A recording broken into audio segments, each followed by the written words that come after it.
অসুবিধা নাই, এখন অনুভূতি প্রকাশ করবেন, অনুভূতি প্রকাশ করবেন। আজকে অনেকদিন পর আমাদের সিনিয়র মেম্বার এবং যারা সম্মানিত জুনিয়র মেম্বারদের সাথে একত্রিত হতে পেরে আমার খুব ভালো লাগছে। আমরা শুরু থেকেই যারা এই সংগঠনের সাথে জড়িত ছিলেন অনেকেই এখানে আছেন, আমার অনেকেই নাই, আমার অনেক নতুন লোক আছেন। এই সিস্টেম অনেকে মারা গিয়েছেন, আমি যারা মারা গিয়েছেন তাদের আত্মার মাগফিরাত কামনা করছি। আর যারা উপস্থিত আছেন সবাইকেই শুভেচ্ছা জানিয়ে আমি আমার কথা বলছি। আমাদের এই সংগঠন অনেক আগে থেকেই প্রতিষ্ঠিত। সামাদ আকন্দ ভাই এর হাত ধরে এটা শুরু হয়েছিল। তখন প্রথম সভাপতি আশিক ভাই, প্রফেসর আশিক এবং সামাদ ভাই সেক্রেটারি ছিলেন। ওনাদের হাত ধরে এই সংগঠনের যাত্রা শুরু হয়। 23শে নভেম্বর 2005 সালে এটা আহ্বায়ক কমিটির মাধ্যমে যাত্রা শুরু করে আমাদেরকে পরবর্তী সময় ওনারা আহ্বান করার প্রেক্ষিতে আমি নিজেও আসি। সেকেন্ড কমিটি ডাক্তার আজিজ ভাই এবং হলো শাহজাহান ভাই কলেজে ঘটনাচক্রে আমি আসলে ভারপ্রাপ্ত দায়িত্ব পেয়েছি। আমি শুরুতে আনন্দ মোহন কলেজ, তারপর দীর্ঘ সময় প্রায় 8 বছর ময়মনসিংহ শিক্ষা বোর্ডের বিদ্যালয় পরিদর্শক হিসাবে দায়িত্ব পালন করেছিলাম। মাস 2-1 হলো আমি মনোনেসা কলেজে বিভাগীয় প্রধান হিসাবে বদলি হয়ে আসি। আর আমাদের গত প্রিন্সিপাল যিনি ছিলেন উনিও গফরগাঁওয়ের বৌমা ছিলেন, আমাদের ভাবি ছিলেন। উনি রিটায়ারমেন্টে গিয়েছেন 25 তারিখ, গত 25 তারিখ। আমি 25 তারিখ থেকেই দায়িত্ব পেয়েছি, ভারপ্রাপ্ত দায়িত্ব পালন করছি। বেশি দিন আমারও চাকরির বেশি সময় নাই, 5 মাসের মতো চাকরি আছে। আমার জন্য দোয়া করবেন। আর যেখানেই থাকি যাতে কাজ করতে পারি। আমি স্যাটিসফাইড যে আমি বিদ্যালয় পরিদর্শক ছিলাম, 35টা উপজেলা ছিল 4 জেলার মধ্যে।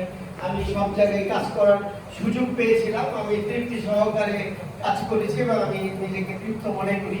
আমার আজকে আসতে পারি নাই পাঁচবাগি হুজুরের নাতি জয়েল স্যার, সারওয়ার খান সিদ্দিকী, উনি জানিয়েছেন ওনার একটা দাওয়াত ছিল দেখে উনি আসতে পারেন না, সেই জন্য উনি দুঃখ প্রকাশ করেছেন। যাই হোক, আমাদের এই সংগঠনের উত্তরোত্তর আমরা সমৃদ্ধি এবং এটার স্থায়িত্ব এবং আরো বেগবান করার জন্য এটা যাতে আরো উন্নতি লাভ করতে পারে সেই কামনা করে আমি আমার কথা শেষ করছি। সবাইকে ধন্যবাদ জানিয়ে আসসালামু আলাইকুম ওয়া রাহমাতুল্লাহ। আজকে এই ইফতার বার্ষিক দোয়া উদ্যান মাহফিল 2026 সম্মানিত সভাপতি যারা আব্দুল সালাদ আকন্দ ভাই, তিনি ইতিমধ্যেই বলেছেন যে আমরা একসাথে সূর্য হলে ঢাকা বিশ্ববিদ্যালয়ের সূর্য হলে স্যারের সামাদ ভাইয়ের বেডে আমি অতিথি ছাত্র হিসেবে ছিলাম। ওটাকে বলা হতো ডাবল আর কি, ডাবল ইনফ্লুয়েন্সার। ফার্স্ট ইয়ারে যখন করি অনার্সে, তো বুধবারে সামাদ ভাইয়ের সাথে কম করে হলো 35 বছর পর আজকে আমার দেখা হয়েছে। এটি মজার আর কি যে আমি আজকে আসলে বলতে কি এই প্রোগ্রামটাতে আমি আজকে প্রথম এই আমি সদস্য এবং এই যে গফরগাঁও চাকরির কল্যাণ ফোরাম, এই কল্যাণ ফোরামের কোনো একটা প্রোগ্রামে আজকে আমি প্রথম উপস্থিত হয়েছি। এর কারণ আছে। তো আমি বগুড়ায় চাকরি করেছি 15 বছর। আমি বগুড়া আজিজুল হক কলেজে ছিলাম 12 বছর, জয়পুরহাট সরকারি কলেজে ছিলাম প্রায় 2 বছর, মুজিবুর রহমান মহিলা কলেজে ছিলাম 1 বছর। তার আগে সিলেটে ছিলাম আরো প্রায় 7 বছর। সিলেটে মদন মোহন কলেজ এবং মেজবান ডিগ্রি কলেজে চাকরি করেছি। তো এইসব কারণেই আসলে এলাকায় অনেকের সাথে আমার ওইভাবে যোগাযোগটা হয়ে ওঠেনি। যদিও 17 সাল থেকে আমি আছি গভর্নর সরকারি কলেজে। তো এখানে আমি বিভাগীয় প্রধানের দায়িত্বে আছি। যদিও আমার পদটি আসলে এখন আর গভর্নর কলেজে নাই, আমি প্রফেসরের পদটি কখনো নাই, আমরা ইনস্টিটিউট হিসেবে আছি। আমার মূল পদক মাউসিতে ঢাকায়, কিন্তু আমরা সম্পৃক্ত আছি, এরাসমাসে আছি গভর্নর। তো আমি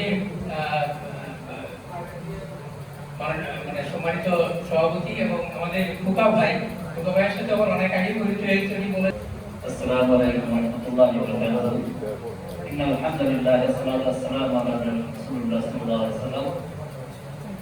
আজকে এই গভর্নর চাকরিজীবী কল্যাণ ফোরামের মহতী অনুষ্ঠানের সম্মানিত সভাপতি এবং আমাদের অত্যন্ত শ্রদ্ধাভাজন এবং যিনি অক্লান্ত পরিশ্রম করে এই সমিতির কাজ বাঁচিয়ে রাখছেন জনাব অধ্যক্ষ আব্দুল মান্নান মুরিদি খুদা ভাই,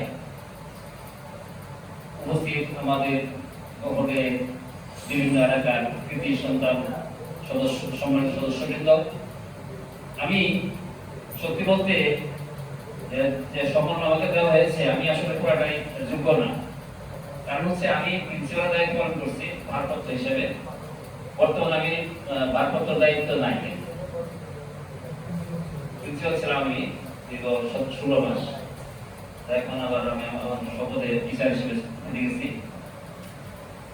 তারপরও আমার অনুভূতি হচ্ছে যে আসলে আমাকে খুব ভালো লাগছে আজকে এই সম্মাননা বা স্বীকৃতি, এটা আমাদের জন্য প্রয়োজন, সকলের জন্য। আমি আশা করি গভর্নর